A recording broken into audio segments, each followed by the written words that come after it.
Kaixo, gaur gai konplexu xamar bati buruz hitz egingo dugu.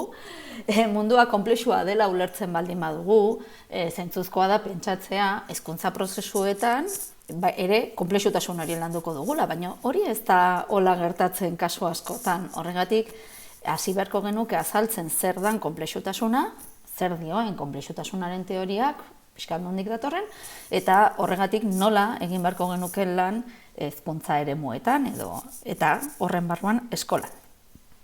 Konplexutasuna da berez gauzak elkarrekin egunduta egotea, eta orduan ezin ditugun banandu gauzak berez bakarrik apurtu egingo liratekeelako. Konplexutasun horrek esan nahi dulako sakonki daudela gauzak egunduta.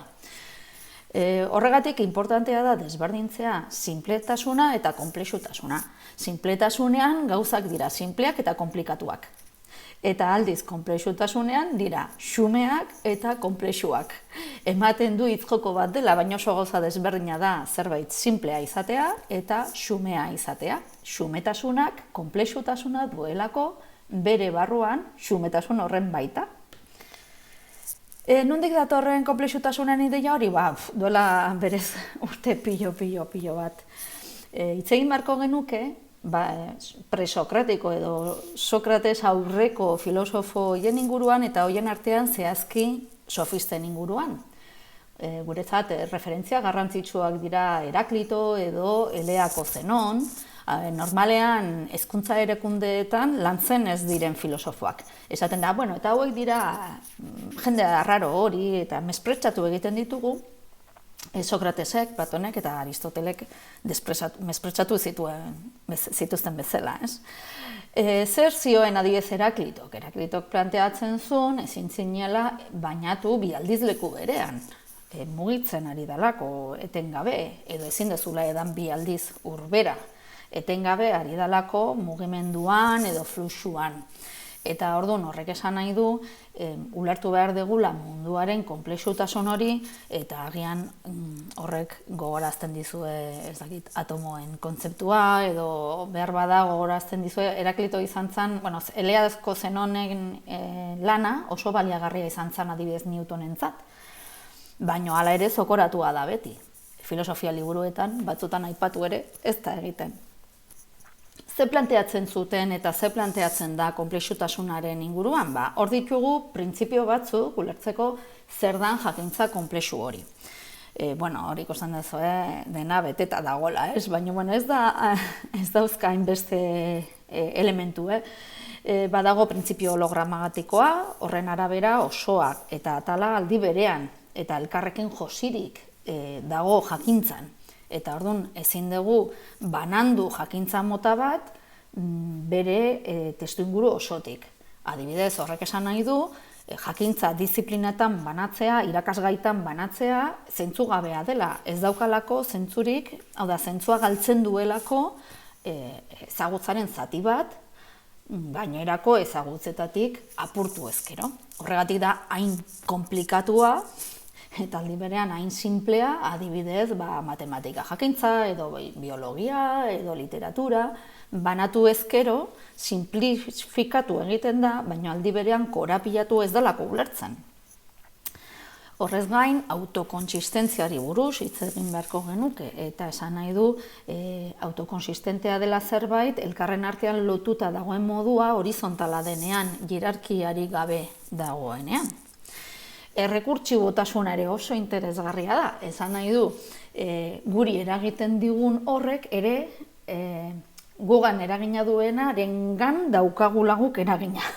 Hau da, ez dela bakarrik gu gerala, ezin dugula ulertu gu gerala objektuak, baizik eta gu gera ezagutzaren beraren subjektu. Adibidez, esango genuke eskola hezkuntza sistemaren errekurtsibotasuna pentsatuz, hezkuntza sistema gugan duela eragina, baina guk ere eragina dugula hezkuntza sisteman, eta hori interesgarria da aldagarritasuna azpimarratzen duelako. Autoekoitzia eta autoantolatua da ezagutza. Ezagutza ez da norbaitek sortu duen zerbait, baizik eta hor darion zerbait nolabait esateko.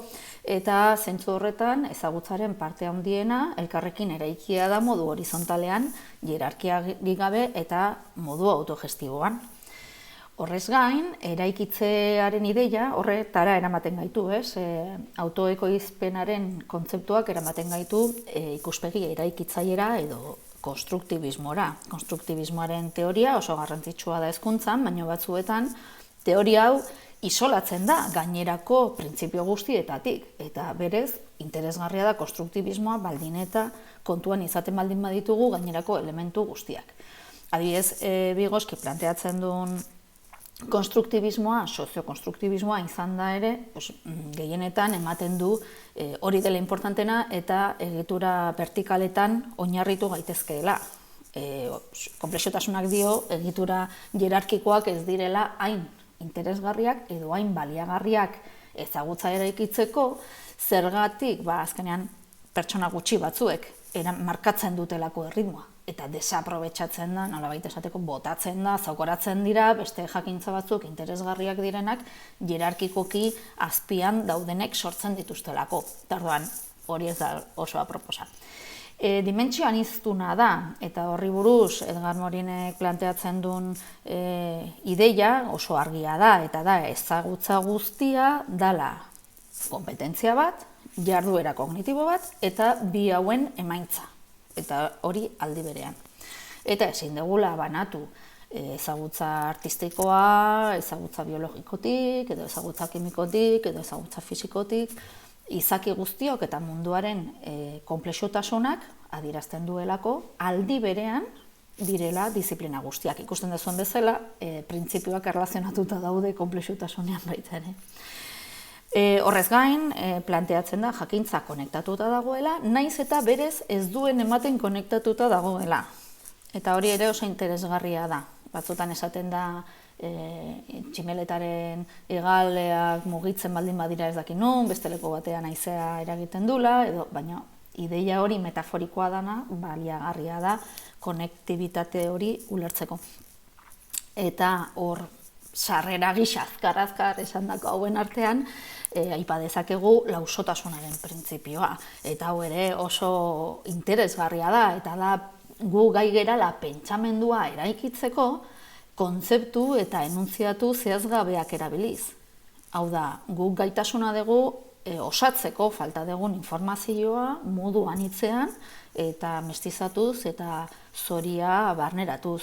Eta orduan ez dugu behar informazio guztia oso ordenatua egotea edo oso antolatua egotea, nahiz eta hezkuntza sisteman asko azpimarratzen dan ordenaren ideia hau. Eta agian hori asko denez eta horrez gain lauso hori geratzen zaizuenez jakintza hori, guk esango genuke badaudela lau postulatu funtsezko, konplexutasunaren teorian, guri lagundu digutenak planteatzen gure proposamena, eta da hezkuntza zentrifugoen proposamena. Eta orduan hor dituzue lau postulatuak, amaigabetasuna, gauzak ez direla amaituak, ez direla amaitzen, jarrai dezakegula etengabe eraikitzen. Ziurgabetasuna, ezin degula itxoin informazio ziurra eduki arte, ziurgabetasunean mugitzen ikasi behar dugu, eta hori eremu esperimentalean oso ezaguna den printzipioa da.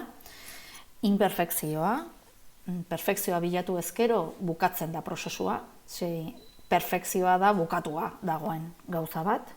Aditzak bezala, aditz perfektuak dira, gertaerak amaituak dauden horiek, eta berez imperfekzioa lantzea interesgarria da, segitzeko eraikitzen ezagutza edo jakintza.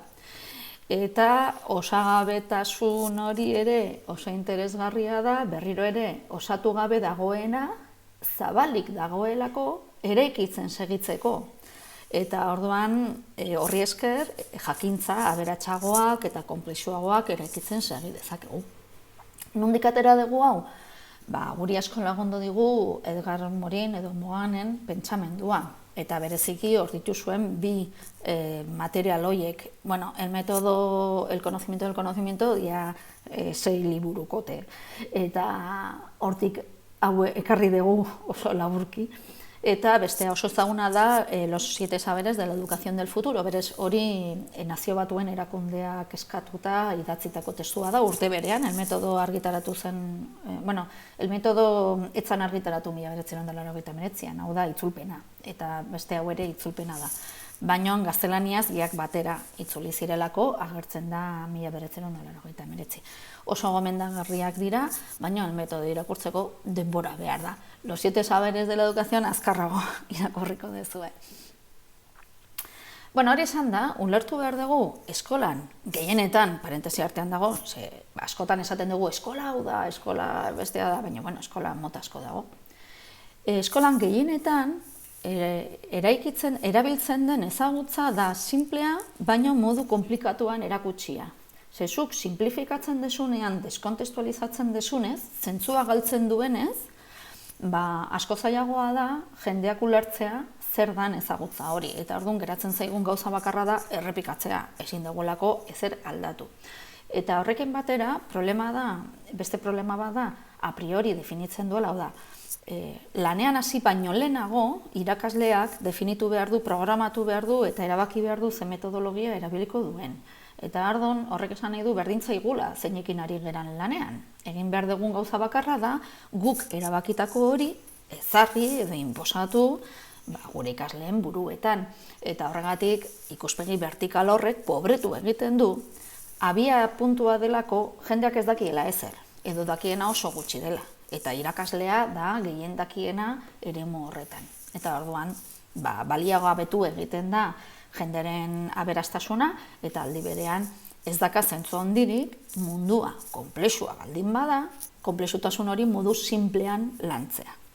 Zergatik egiten da hori? Bueno, eskola gehien bat edan du lehen hitz egin baldin badugu sofistei buruz, hasieran, aurkezpenaren hasieran, horren hitz egin beharko dugu Sokrates, Platon, Aristoteleren pentsamenduari buruz. Horiek irabazi zuten, garai hartan egon zan lehia filosofiko importante hori ez da bakarrik pentsamenduaren lehia bat, izan zan lehia politiko bat, ez da uskeria kontuan hartzea, adibidez, Eleako Zenon torturatu ostean hil zutela, edo hau da hor bortizkeria handiz irabazi zuten ordenaren aldeko filosofoek, eta horregatik ulertu behar dugu, askotan guk daukagun pentsaera hortik datorrela, ez? Ordena edo egituraren pentsamendutik, eta zientziaren parte handiena estrukturalista da, zergatik ordena eta egituraren itorri filosofikoetatik edan duelako.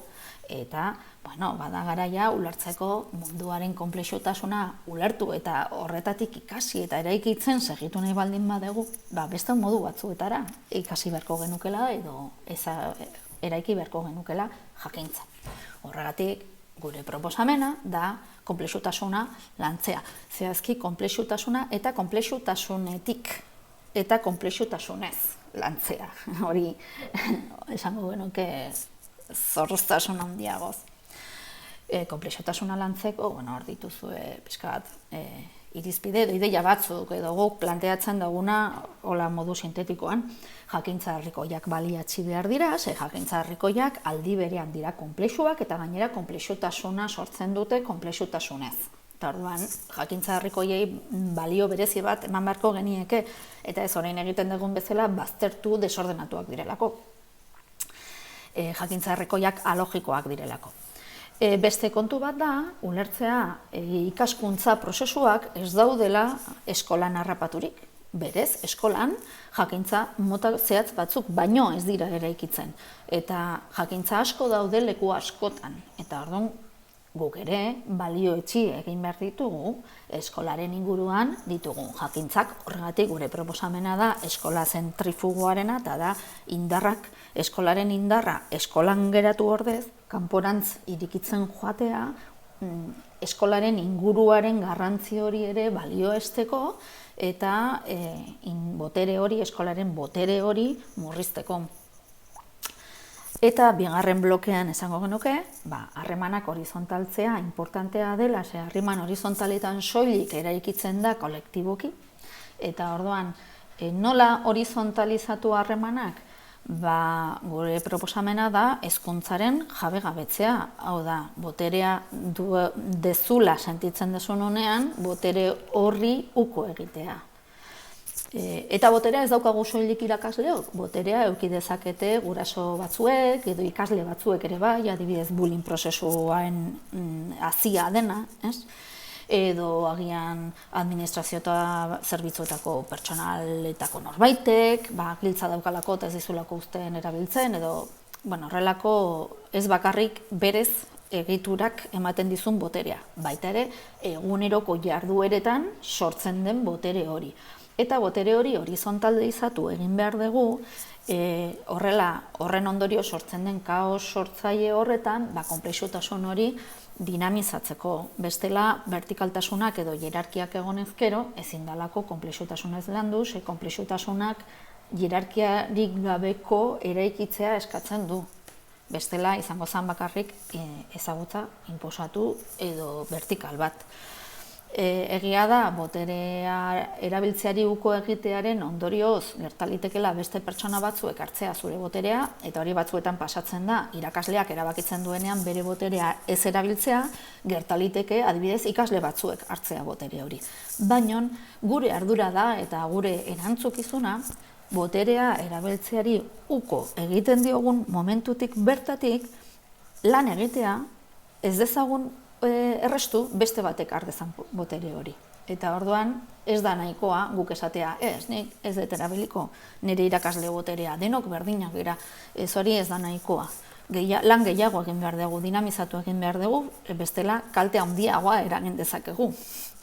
Eta ja berez hori nahiko arriskutsua da, eta oso erne egin behar dira prozesu hauek, ez dira prozesu txalak, ez dira prozesu azalekoak, baizik eta prozesu sakonak dira. Gehiago jakiteko, hor dituzue gainera estekak, materialak deskargatzeko, alde batetik Educaciones y Complejidad, esteka horretan Educación sin Propiedad liburu osoa deskarga dezakezue, beste alde batetik el método del conocimiento, esteka horretan deskarga ditzakezue 6 volumenak, 6 tomoak, eta azkenik Los 7 saberes de la educación del futuro, nahiko irakurketa arina eskatzen duena, interneten bila dezakezue edo bestela hortxe bertan daukazue esteka. Eta besterik gabe, bakizue, hortxe aurki nazakezue, Twitterren, edo idatzi, edo gure webgune nagusietan ere dokumentuak, bideoak eta bestelako materialak aurkituko dituzue. Eskerrik asko eta hurrengora arte!